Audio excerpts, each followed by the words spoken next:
Jai Suresh gold works, GF7 municipality complex, Nellumandi சந்து, புதுச்சேரி. எங்களிடம் ஆர்டரின் பேரில் சிறந்த முறையில் ஹால்மார்க் தரத்துடன் அனைத்து விதமான தங்க நகைகள் செய்து தரப்படும். VTS சீல் உத்தரவாதம், தரத்தின் உத்தரவாதம். உங்களுக்கு பிடிச்ச டிசைனை நீங்கள் ஆர்டர் பண்ணி செஞ்சு பாருங்கள், அதை விட சந்தோஷம் எதுவுமே இருக்காது. Jai Suresh gold works, GF7 municipality complex, Nellumandi சந்து, புதுச்சேரி. என்ன சொல்லணுமோ அதை சொல்லுங்க, நான் செய்யறது நிச்சயமா செய்து கொடுப்போம்.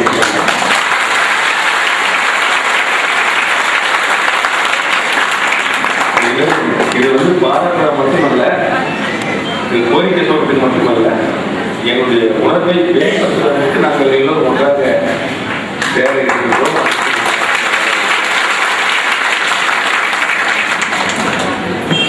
எத்தனை பேரும் பாராட்டுறான்னு சொல்லுவாங்க, நான் போக சங்கப்படுவேன். சொல்லுங்க அப்படின்னு சொன்னேன். இல்லை, இந்த உணர்வை வெளிப்படுத்த நாங்கள் எல்லாம் ஒன்றா சேர்ந்துருக்கோம், நீங்கள் பாருங்க அப்படின்னு சொன்னாங்க. இங்கே பார்த்தவுடன் உங்களுடைய உணர்வுகளை நிச்சயமாக என்னால் புரிந்து கொள்ள முடிகிறது. என் மீது நம்பிக்கை வைத்து என்னை எங்களுடைய அரசு கொண்டு வந்த திட்டங்களை பாராட்டிய உங்களுக்கு என்னுடைய நன்றியை நான் தெரிவிக்கிறேன். எங்களுடைய அரசானது கூட்டணி கட்சிகளுடைய ஆதரவோடு இரண்டாவது முறையாக பொறுப்பேற்க இருக்கிறது. அன்னை சோனியா காந்தி அவருடைய ஆட்சி வழிகாட்டுதல், பாரத பிரதமர் டாக்டர் மன்மோகன் சிங் அவருடைய உறுதுணை, கூட்டணி கட்சியுடைய தலைவருடைய அன்பு, இவையெல்லாம் எங்களுடைய ஆட்சியை சிறப்பாக கொண்டு செல்ல வழி. அவருடைய ஆட்சியோடு உறுதுணையோடு ஒத்துழைப்போடு என்னுடைய ஆட்சி பல திட்டங்களை புதுச்சேரி மக்களுக்காக செய்து கொண்டிருக்கிறது, புதிய மாநிலத்தில் முன்னேற்றத்திற்காக செய்து கொண்டிருக்கிறது. அப்படி செய்து கொண்டு வருவதால் நம்முடைய மாநிலம் சிறிய மாநிலங்களில் ஒரு சிறந்த மாநிலம் என்ற பெயரையும் கொடுக்கிறது. பல துறைகளில் நாம் முதன்மையாக இருந்து கொண்டிருக்கிறோம். குறிப்பாக சொல்ல வேண்டும் சொன்னால் கல்வி, சட்டம் ஒழுங்கு நிலைநாட்டுவது, சுகாதாரம், விவசாயம் இவற்றிலெல்லாம் நாம் முதன்மையாக இந்தியாவிலே முதன்மையாக நலத்திட்டங்களை நிறைவேற்றுவதில் நமது அரசுதான் முதலிடம் என்று நிச்சயமாக எல்லாம் சொல்ல வேண்டும். நம்முடைய நலத்திட்டங்களை பற்றி நாம் முதலுடைய மாநாட்டிலே சொல்லும் பொழுது எல்லோரும் வியப்பாக பார்ப்பார்கள். எப்படி இவையெல்லாம் உங்களால் முடிந்தது, சாத்தியப்படுகிறது என்று சொல்வார்கள். நாங்கள் இன்னும் நிறைய செய்ய இருக்கின்றோம். அது மாதிரி பல நலத்திட்டங்களை புதுச்சேரியிலே ஏழை எளிய மக்களுக்காக நாம் செய்து கொண்டு வருகிறோம். அதுக்கு உங்களுடைய ஒத்துழைப்பு என்பது உண்மையே எனக்கு அந்த வாய்ப்பினை உருவாக்கி கொடுக்கிறது என்று நிச்சயமாக சொல்ல முடியும். எந்த ஒரு திட்டமும் உங்களுடைய ஒத்துழைப்பு இல்லை என்று சொன்னால், மக்களுடைய ஒத்துழைப்பு இல்லை என்று சொன்னால் வெற்றி பெற முடியாது. உங்களுடைய ஒத்துழைப்பால், நீங்கள் எங்களுக்கு கொடுக்கின்ற அந்த ஒத்துழைப்பால் எங்களுடைய அரசானது எல்லா திட்டங்களையும் முழுமையாக நிறைவேற்றுகிறது. அதற்கு எடுத்துக்காட்ட ஒன்றை மட்டும்தான் நீங்கள் சொல்லுங்கள். பெருந்தலைவர் காமராஜர் பெயரில் வீடு கட்டுகின்ற ஒரு திட்டத்தை தொடங்கி, அந்த திட்டத்தினை தொடங்கும் பொழுது என்னுடைய கருத்து, நாம் ஒரு 450 சதுரடி குடிசை வீட்டை கல்வீடாக மாற்ற வேண்டும் என்று சொன்னால் முழுமையாக ஒரு 42,000 ரூபாய் தேவைப்படும். 45,000 ரூபாய் தேவைப்படும். அந்த பணத்தை முழுவதுமாக நாம் மக்களிடம் கொடுத்தால் அவருடைய உழைப்போடு சேர்த்து அந்த வீட்டை அவர் கட்டிக் கொள்வார்கள் என்ற எண்ணம் எனக்கு ஏற்படுத்தி இருந்தது. அதுக்காக 25 வீடுகளையும் நான் கட்டி பார்த்தேன், சரியாக இருந்தது.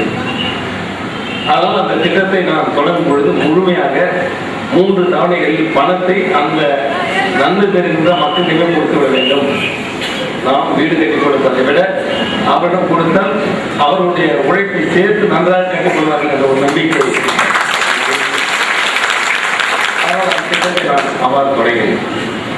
அப்போது தொடங்கும் பொழுது பல கருத்துக்களை சொன்னார்கள். நீங்கள் மக்களிடம் பணத்தை கொடுக்கிறீர்கள், அவர் முழுமையாக திட்டத்துக்கு பயன்படுத்த மாட்டார்கள், வேறு சிறப்பை செய்து விடுவார்கள், திட்டம் முழுமை பெறாது என்ற ஒரு கருத்தை என்னும் வலியுறுத்தி சொன்னார்கள். ஒரு திட்டத்திற்கு வெற்றி அடைவதற்கு முழுமையான தேவை என்ன என்ற உணர்வு அவர்களுக்கு செய்து கொடுத்தால் நிச்சயமாக அந்த திட்டம் நிறைவேறும் என்று சொன்னேன். அவ்வாறு எண்ணி முழுமையான பணத்தை மக்களிடம் கொடுத்து அவங்க அவருடைய வீட்டை கட்டிக்கொள்ள வேண்டும் என்று நான் சொன்னேன். அந்த திட்டம் நான் எண்ணியது மாதிரி முழுமையாக ஆண்டுக்கு 7500 வீடுகளுக்கு பணம் கொடுக்கப்பட்டது என்று சொன்னால் 7500 வீடுகள் கட்டப்பட்டு முடிக்கப்பட்டுள்ளது. இப்பொழுது 3 ஆண்டுகளில் சுமார் 21,000 வீடு கட்டியிருக்கிறார்கள். புதிதாக கோரிக்கை, நீங்கள் கொடுக்கின்ற பணம் போன விலை விலைவாசி உயர்ந்திருந்தது, கட்டுமான பொருட்கள் விலை உயர்ந்தது என்று சொன்னார்கள். அதனை கருத்தில் கொண்டு என்னுடைய சட்டமன்ற கூட்டத்தில் நம்ம சட்டமன்ற உறுப்பினர்கள்லாம் கேட்டிருக்கிறாங்க. 1 லட்சம் ரூபாயாக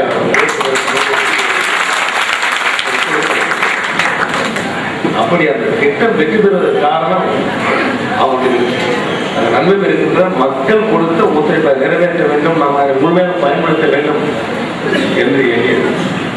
அதான் அதுக்கு முக்கிய காரணம். அவ்வாறு ஒவ்வொரு திட்டமும் வெற்றி பெறுவதற்கு மக்கள் கொடுக்கின்ற ஒத்துழைப்பு மிக முக்கியமானதாக இருந்து கொண்டிருக்கிறது. அதை நீங்கள் எங்களுக்கு கொடுத்து கொண்டிருக்கிறீர்கள். 5000 ரூபாய் கொடுத்து வீடு கட்டிக்கணும் ஏன்னு சொல்லுவாங்க. கடைதான் கூட ஊர் கட்ட மாட்டாங்க, அப்படியே தான். ஆனால் அதே 50,000 கொடுத்து விட்டு அந்த வீடு கட்டி என்ன வந்து வீடு கட்டி முடிச்சிருக்காங்க. அது மாதிரி ஒரு முழுமையான அளவில் திட்டங்கள் வெற்றி பெறுவதற்கு தேவை நடவடிக்கையை எங்களுடைய அரசு எடுத்திருக்கிறது. அவ்வாறு நாங்கள் கொண்டு வந்த பல திட்டங்கள், கல்வி, பிள்ளைகள் கல்வி பெறுவதற்காக கொண்டு வந்த திட்டங்கள் எல்லாம் முழுமையாக வெற்றி அடைந்து வருகிறது. காலை சீக்கிரம் திட்டம் கடந்த ஆட்சியில் கொண்டு வந்தேன். மாலை பால் கொடுக்கின்ற திட்டம் தொடங்கினேன். அடுத்து தனியார் தொழில்கள் படிக்கின்ற மாணவர்களுக்கு கட்டண சலுகை அறிவித்தது. இவையெல்லாம் ஒரு முழுமையாக நமது மாநிலத்தினுடைய முன்னேற்றத்திற்கு உகந்ததாக இருப்பதை நாங்கள் நிச்சயமாக உணர்கிறோம்.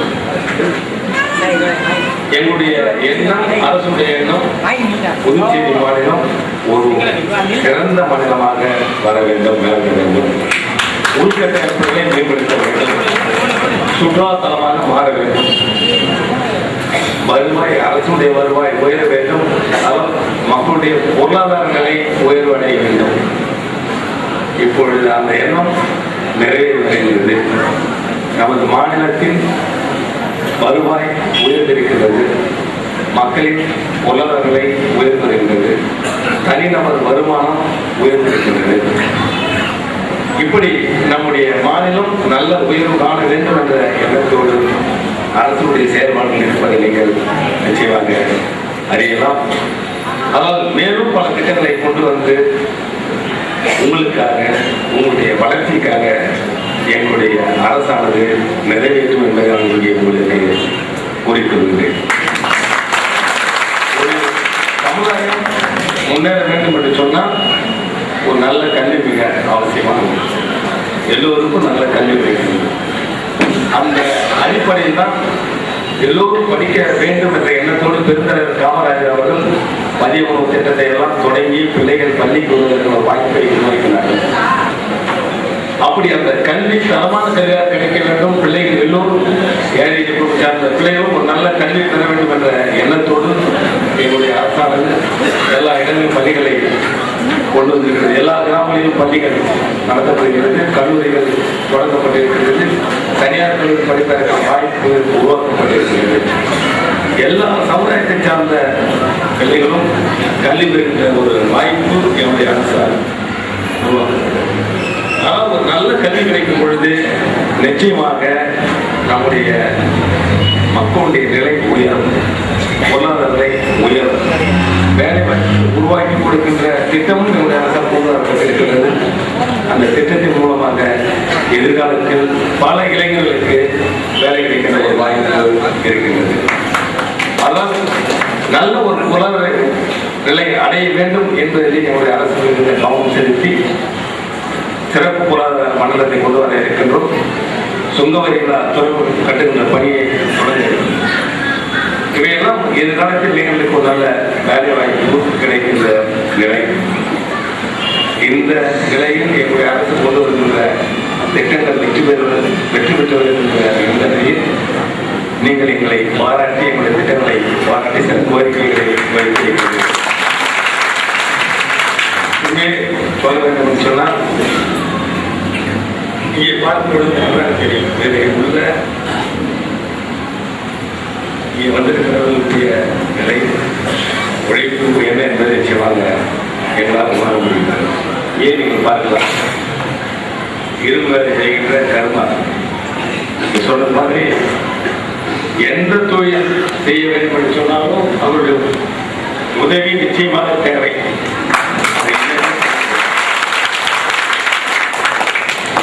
கலப்படைகளிலிருந்து சொன்ன மாதிரி கடப்பாறையிலிருந்து மருத்துவ கடப்பாறையிலிருந்து எல்லாத்துக்கும் தேவை அவங்களுடைய உதவி நிச்சயமாக தேவைப்படும். அது மாதிரி ஒரு உழைப்புக்கு முக்கியமாக தேவைப்படுகின்ற ஒரு தொழில் செய்கிறது பணி. அதுக்கு வேலை செய்கின்றவர்கள்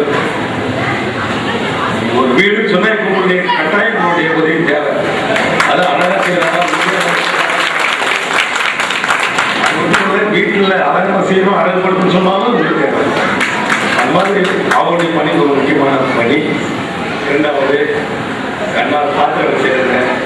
இது எல்லாருக்கும் வீட்டுக்கு தேவை. அதாவது ஒரு மனிதனுக்கு தேவைன்னா என்னென்ன தேவையோ அவசியமாக என்னென்ன தேவை, அத்தியாவசியமாக என்னென்ன தேவை முக்கியமாக அத்தனை செய்து கொடுப்பதெல்லாம் இருக்காங்க. அடுத்த சிற்பிகள் இருக்காங்க. வள்ளுவர் சிலர் சொன்னீங்க, இங்கே சாமி சரி நீங்கள் வச்சுக்கிறது தான் வீடு கொடுப்பதே நீங்கள் தான். அதுக்கு அந்த சாமி நான் மடங்கு காலம் அங்கே சிற்ப கலைஞர்களுக்கு கலைமாமணி இருந்து கொடுக்கிறத கொண்டு வருவாங்க.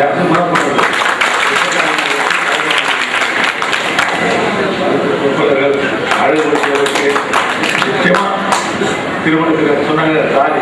அதாவது நம்முடைய முக்கியமான உணவுகளை செய்து உணவு உற்பத்திக்கு தேவையான கல்வி செய்வது வந்து நம்ம திருமணத்தில் தாலி அந்த பணி வரைக்கும் இருக்கின்ற ஒரு தொழிலை செய்கின்ற உங்கள் நீங்கள் எல்லாம் இங்கே ஒன்றாக சேர்ந்து படைப்பாளி மக்கள் கட்சி என்ற அடிப்படையில் ஒன்றாக சேர்ந்து உங்களுடைய கோரிக்கைகளை இங்கே வைத்திருக்கின்றது. மிக்க மகிழ்ச்சி. நான் அடிக்கடி சொல்றது என்னுடைய அரசானது நியாயமான கோரிக்கைகள் எது இருந்தாலும் அதை செய்து ஒவ்வொரு எந்த பொருளும்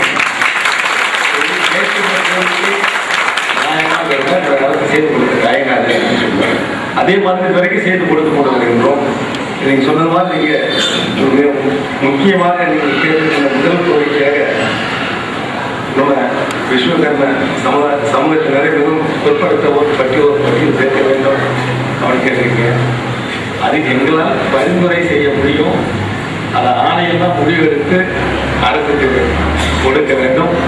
எங்களுடைய அரசு அதை பரிந்துரை செய்து கொடுப்பதற்கு முன்வரும்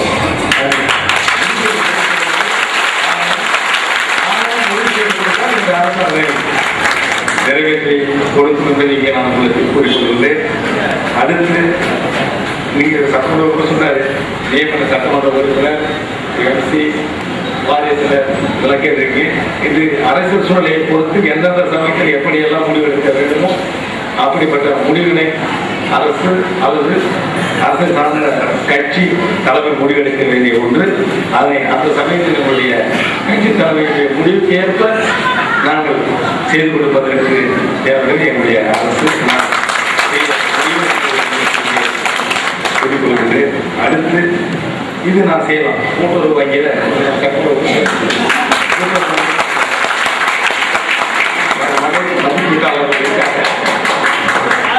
நான் சில இடத்துல இருக்காங்க, சில இடத்துல நாங்கள் இன்னும் தேடிட்டு கூட இருக்கோம், சில கேட்டு இருக்கோம் வாங்க அப்படின்னு சொல்லிட்டு இதை அவங்க கொடுக்குற இந்த ஊதியம் மிக குறைவாக இருக்கு. ஏன்னா ஒவ்வொரு அவர் எத்தனை ஞாயிற்றுக்கிழமை வருகின்றனோ அதுக்கு தகுந்த மாதிரி அவங்களுக்கு அந்த கமிஷன் கொடுப்பாங்க.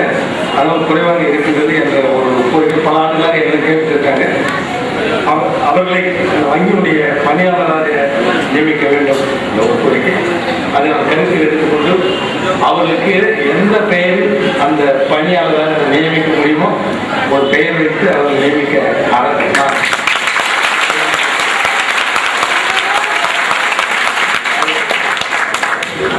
என்னால் செய்யக்கூடிய ஒரு உடனடியாக செய்து கொள்ள நடவடிக்கை எது என்பதை குறிப்பிட்டு ஆலோசனை குழுவுடைய பல துறைகளில் ஆலோசனை உறுப்பினராக சேர்த்து சொல்லியிருக்காங்க. அதுவும் அந்தந்த சமயத்தில் தேவை ஏற்படும் சமயத்தில் எல்லா சமூகத்தையும் சார்ந்தவங்க வருவது வழக்கம். அந்த சமயத்தில் தேவைப்படும் பொழுது நாங்கள் அரசாங்கத்தில் உறுப்பினராக நியமிக்கிற வழக்கம் உண்டு. அப்படி உறுப்பினராக நியமிக்கும் பொழுது உங்களுடைய சமூகத்தை சார்ந்த நிச்சயமாக எடுத்துருவார்கள் என்பதையும் நான் இங்கே உங்களுக்கு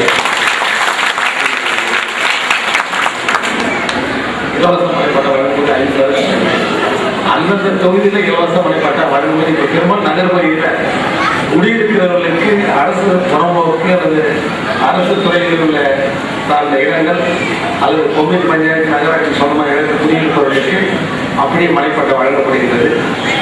அப்படி பார்க்கும்போது அங்கே குடியிருந்தால் அவர்கள் நிச்சயமாக மனைப்பட்டா கொடுத்து வருகிறோம். கிராமங்களில் மனை எடுத்து கொடுக்கும் பொழுது அந்த சட்டமன்றத்தினுடைய பரிந்துரை பெயர்களை நாங்கள் மனைப்பட்டா கொடுப்பது வழக்கம்.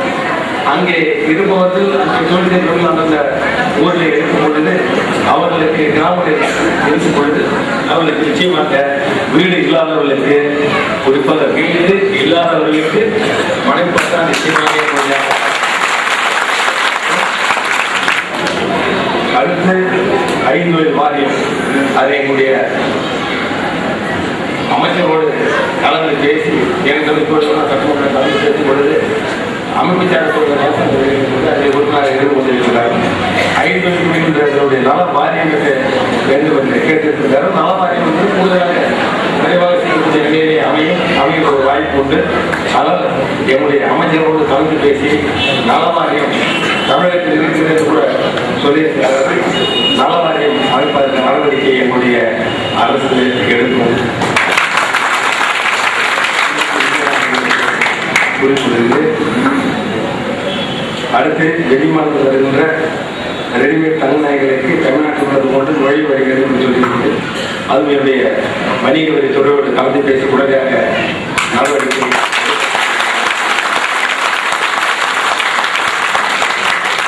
கடன் உதவி விஸ்வகர்மா தொழிலாளர்களுக்கு மருத்துவ கடன் உதவி உங்களுடைய பிசி கார்பரேஷன் இருக்குது. அதை உங்களுக்கு இப்பொழுதே நான் கொடுத்து கொண்டு வருகிறார்கள்.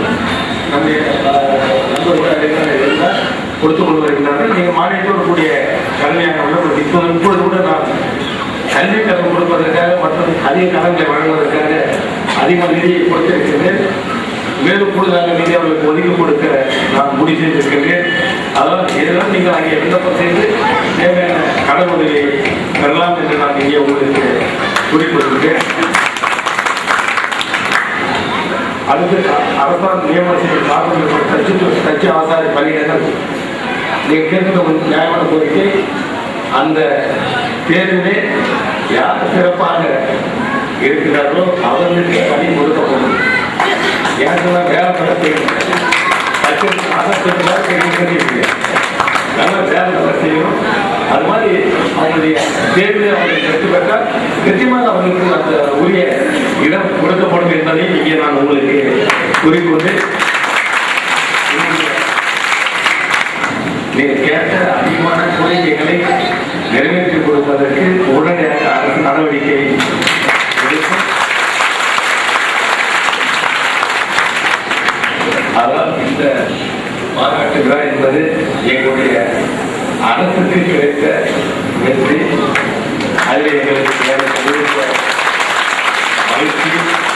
உங்களுடைய ஒத்துழைப்போடு உறுதுணையோடு ஆசையோடு மேலும் சிறப்பாக கொண்டு வந்த திட்டங்களை எங்களுடைய அரசு நிறைவேற்றும் என்பதை இங்கே கூறிக்கொண்டு உங்கள் அனைவருக்கும் மீண்டும் என்னுடைய நன்றி கூறி கேட்டுக்கொள்கிறேன்.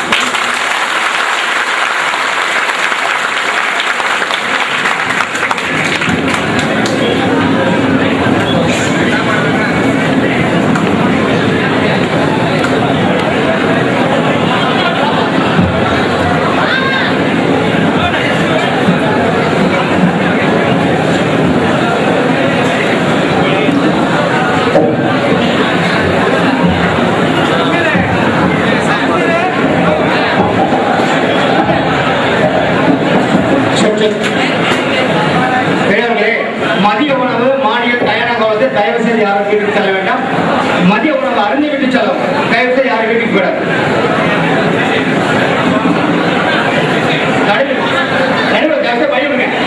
அமைச்சர் தராங்க, யாரும் வீட்டுக்கு போகலாம். மதிய உணவு சாப்பிட்டு போகலாம். வழியை போயிருங்க. அமைச்சர் போவாங்க. இப்போ அங்க வழி விட்டு நில்லுங்க. கொஞ்சம் பார்த்துக்கோ. வழி விட்டு சொல்லுங்க. வழி விட்டு நல்ல வழி விடுங்க.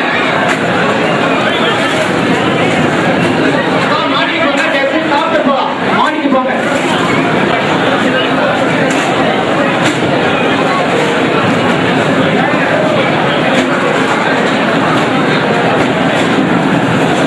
தயவு செய்து அனைவரும் மாடிக்கு மதிய உணவு செல்லவும். மதிய உணவு தயாராக இருக்கிறது.